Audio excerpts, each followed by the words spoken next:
On the kitchen wall hung a calendar. Its date was set several days past the last morning this family was ever alive. Someone had kept flipping the pages long after there was no one left in the house to turn them. It was a small farm in Bavaria, tucked deep into the German countryside, far from any road, surrounded by forest. The place was called Hinterkaifeck, and the family who lived there kept almost entirely to themselves. Neighbors rarely saw them. Visitors were rarer still.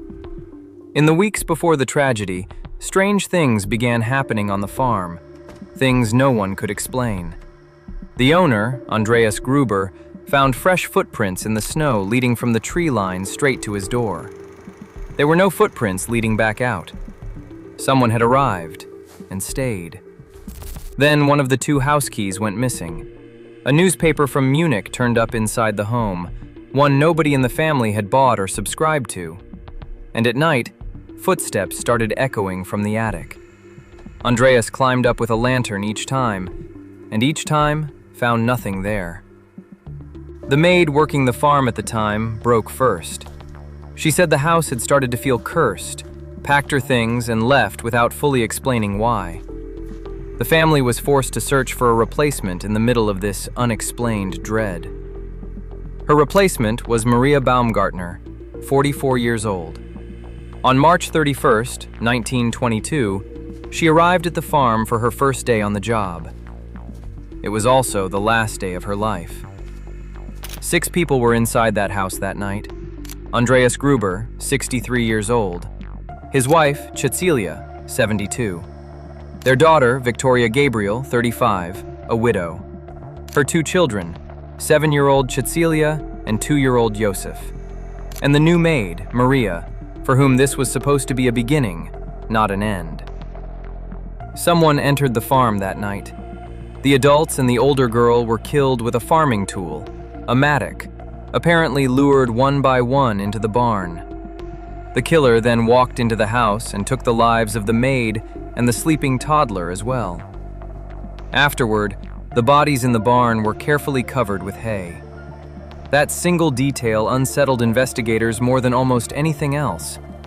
Whoever did this seemed to feel something close to shame or grief, as if they had known the victims personally. But the most disturbing discovery came later. The killer never left the farm. Evidence suggested he stayed inside the house for days afterward, feeding the livestock, cooking meals in the same kitchen, sleeping under the same roof as the bodies. And not one neighbor noticed a thing. There was no one close enough to notice. The family's isolation, the very thing that had always defined them, meant their absence raised no alarms at first. It wasn't until 7-year-old Cecilia missed a second day of school and Victoria failed to show up for choir practice at church that neighbors began to worry. Unclaimed mail was piling up at the post office. On April 4th, 3 men finally walked out to the farm to check. One of them was Lorenz Schlittenbauer, a neighbor, joined by 2 acquaintances. The barn door was locked from the inside. The men had to force their way in. Underneath the hay, they found 4 bodies. What happened next struck the others as deeply wrong. Without waiting, Schlittenbauer walked alone into the farmhouse, unlocking the door with a key he somehow already had.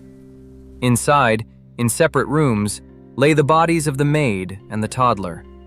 While his companions stood frozen outside the barn, Schlittenbauer began moving and handling the bodies himself, with a calm familiarity that unsettled everyone watching.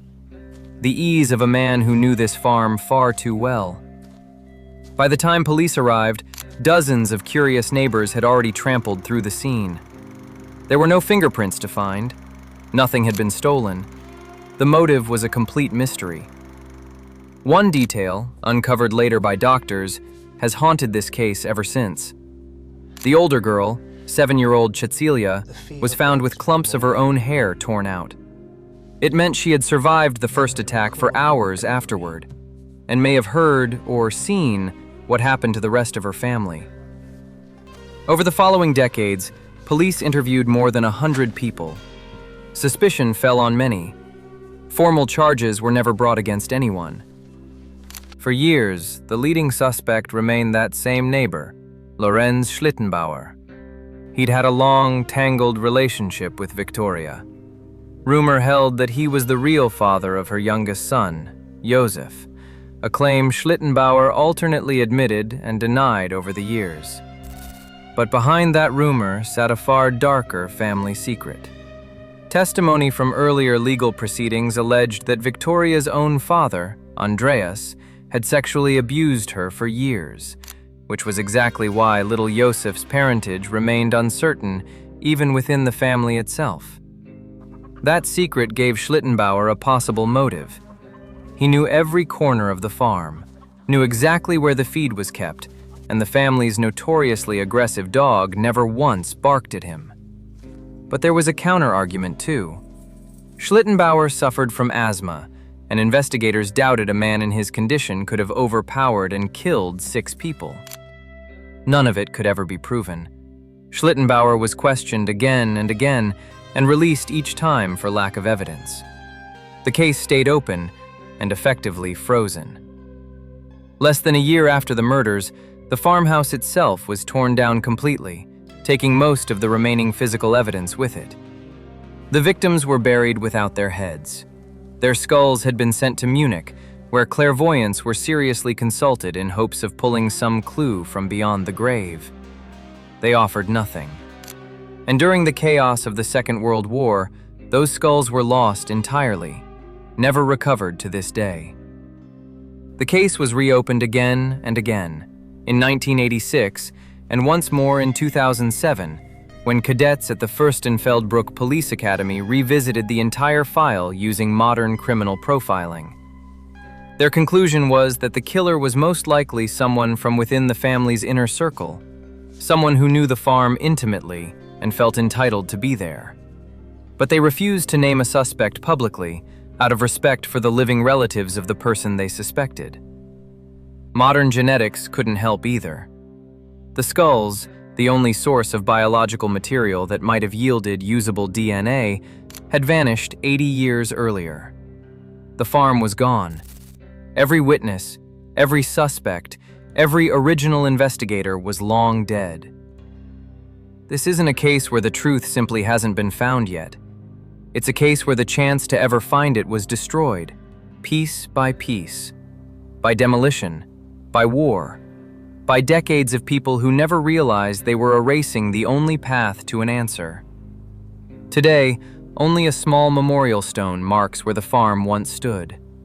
Someone walked out of those woods on a winter night in 1922, killed 6 people one by one, and then stayed to live among the bodies, eating at their table and feeding their animals, before walking back into that same forest and disappearing forever.